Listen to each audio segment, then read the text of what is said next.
Welcome to my channel Meena blog में आपका स्वागत है। तो आज है गणेश चतुर्थी और मैं नहा धो के सीधे किचन में लग गई हूँ। और आज मैं बहुत जल्दी सुबह उठी थी क्योंकि हस्बैंड के जाने के टाइम तक मुझे पूजा करनी है। तो आपको मेरा फेस लग रहा होगा नहा के नहीं आई, लेकिन मैं नहा के आके मैंने मैक्सी डाल ली, बाद में रेडी होंगी तो वो ज़रूरी है।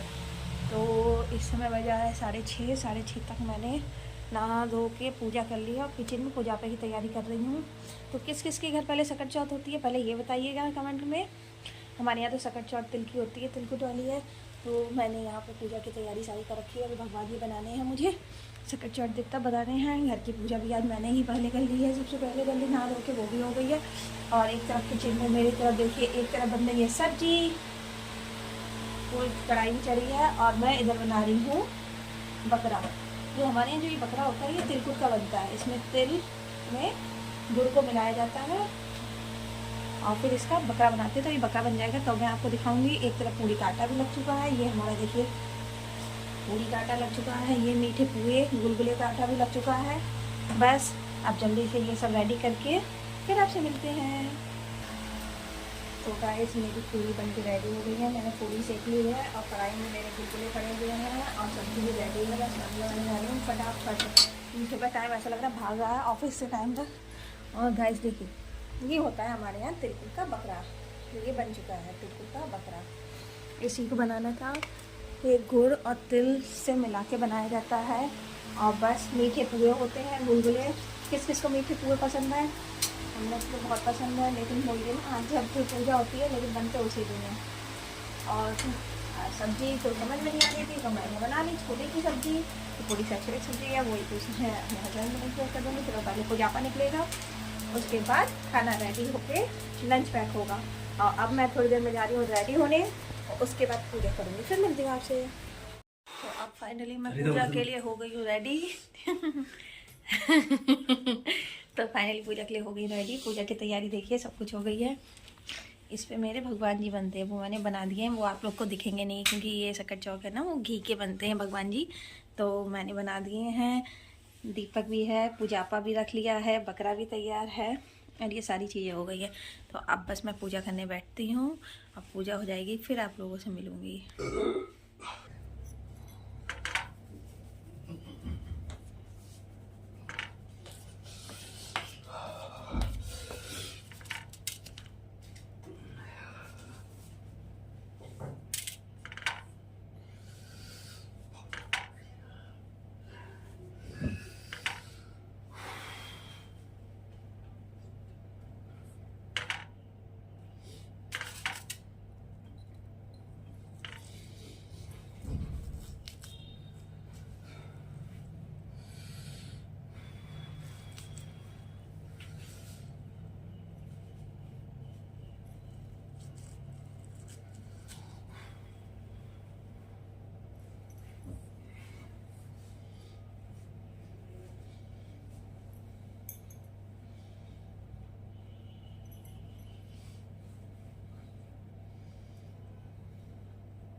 व्रत किया बथुआ की कहानी सुनी और व्रत किया। जब उसके पति लौट कर आए तब उन्होंने भोजन में जब साग बथुआ की पूरियां देखी, जो गुस्सा होकर अपनी घरवाली को पीटा। वह बेचारी पिटकर एक कोने में जाकर लेट गई। आधी रात समुद्र के किनारे से हीरे मोती चुनकर सकट गुसाई चले आकर जेठानी के घर के किवाड़ खटखटाए। जेठानी ने उन्हें देखकर कहा कि मेरी तो टूटी झोपड़ी है, फिर भी अंदर आ जाओ। सकट गुसाई बोली, माई मुझे भूख लगी है। वह बोली, महाराज मेरे पास क्या है, साग बथुआ की पूरी रखी है, सबने वही खाया है, आप भी खा लो। वे फिर बोले, माई सोएंगे। वह बोली, महाराज बाल बच्चे टूटी खटिया पर सो रहे हैं, आप भी सो जाओ। 4 बजे सुबह उठकर सकट गुसाई बोली, माई मुझे हिगास लगी है। तो वह बोली, एक कोने में आप ही हिग लो, बच्चों की साफ करूंगी तो आपकी भी कर दूंगी। सकट गुसाई ने कहा, माई मैं साफ कहाँ करूं। तो वह बोली, पोंछ लो मेरे ललाट में। इतना कहकर सकट गुसाई अंतर्ध्यान हो गए। जब वह जेठानी उठी तो उसने देखा कि झोपड़ी की जगह महल खड़ा है और चारों ओर हमारे मोती झिलमिला रहे हैं। उसका मस्तिष्क हीरे मोती के मुकुट से चमक रहा था। जब वह ये सामान उठा कर रख रही थी तब देवरानी यह पता करने आई कि 2 दिन से जेठानी मेरे घर का काम करने क्यों नहीं आ रही है। जब वह जेठानी के घर जाकर पूछने लगी तो उसके बाल बच्चों ने कहा, अब तुम हारे घर का ही काम कराओ। देवरानी ने पूछा कि तुम ये सारा धन कहाँ से ऐंठ लाई हो। जेठानी बोली, मैंने किसी का धन नहीं लिया है, मुझे तो सकट गुसाई दे गए हैं। और उसने सारी घटना देवरानी को सुना दी। सुनकर देवरानी ने सोचा कि अब की बात सकट चौथ आने पर मैं भी ऐसा करूंगी। दूसरी साल जब सकट चौथ आई तो देवरानी ने अपने घर में खूब पूरी बथुआ सेके और अपने पति से बोला, जब तुम काम से लौटो तो मुझे गुस्सा होकर मानना। जब रात में कोलू की पार से नीपा सकट गुसाई आए तो देवरानी के यहाँ किवाड़ खुलवा।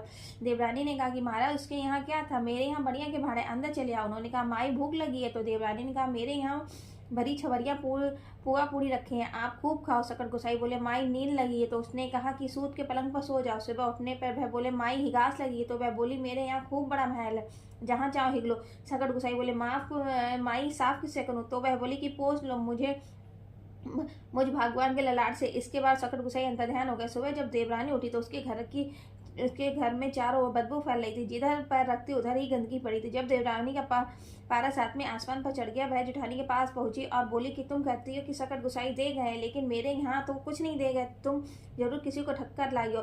जेठानी बोली, बहन मैं किसी को ठक्कर नहीं लाई, मुझे सकट गुसाई ने ही दिया है। फर्क इतना है, मैंने अभाव में रहकर निस्वार्थ भाव से उनकी सेवा की और तुमने धन धान से संपन्न होने पर भी अभिमान में भरकर लालच के बस में होकर उनकी सेवा की। इस तरह सकट गुसाई ने मेरी सुनी, वह सब की सुनते हैं। जय हो सकट गुसाई माँ हो।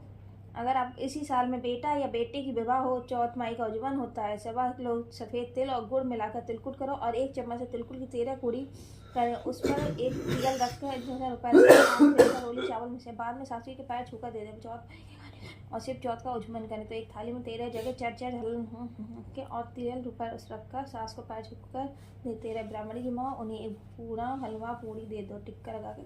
जय हो सकट गुसाई माता की, जय हो सकट गुसाई माता की।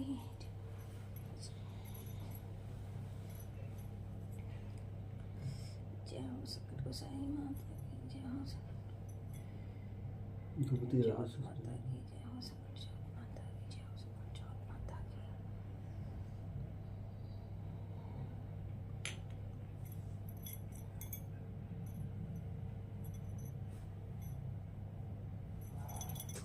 तो अब पूजा हो गई है, कंप्लीट है। मेरी रानी की पूजा सब कुछ हो गई है। बकरा भी कट गया है, इसके पापा बकरा काट गए हैं और सारी पूजा कंप्लीट हो गई है। तो अब ये ब्लॉग यहीं पे ख़त्म करती हूँ। सकट चौथ का व्रत हमारे यहाँ व्रत नहीं रखा जाता है, हमारे यहाँ पूजा करने का व्रत है। तो इस समय मैंने सही टाइम पे 7:30 तक पूजा कर ली है, क्योंकि अब मैं अपने हस्बैंड के लिए जल्दी से लंच बना रही हूँ, जाके पैक करना है, उनका सब कुछ है। तो इस ब्लॉग को यहीं ख़त्म करते हैं। Bye bye. इस ब्लॉग प्लीज़ आप लोग मेरे चैनल को सब्सक्राइब करना। Bye bye.